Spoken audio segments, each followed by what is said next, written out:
Life can be overwhelming. There are lots of curveballs. Things get complicated. But before you get too overwhelmed, take a breath and listen. You've got questions. We've got answers. A little guidance just might go a long way. When dealing with life's biggest moments, we could all use a little simple advice.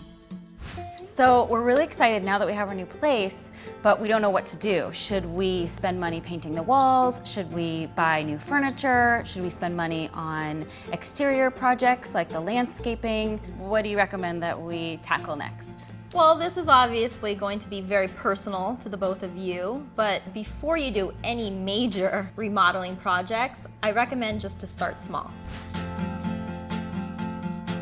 So for example, you can buy a throw pillow in a certain color and make sure you like that color in the room before you decide to paint the entire wall that specific color. That's a good idea. Because a lot of times we paint a wall and then we're not happy with it. If you're renting, just make sure that you're aware if you paint a wall, chances are you're gonna have to paint it back to the original color when you decide to leave. And you also might want to check with your landlord and just make sure there's no restrictions with wall paint.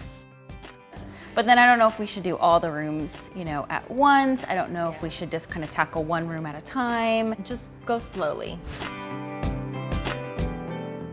Room by room is usually best. That way you feel like you're completing your projects and nothing's just in limbo or you have 5 rooms that are unfinished. Right? That's my nightmare, is that I start on every single room and then none of them get done. I would start a list and just figure out which room do you want to decorate first or remodel first and then budget out accordingly. That makes sense.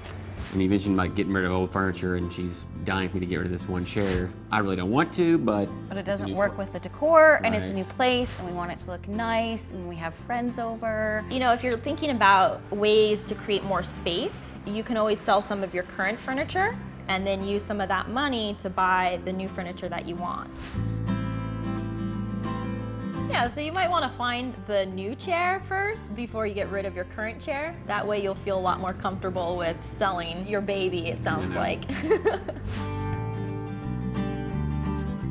Our friend just had a horror situation with his move a couple weeks ago. Oh no.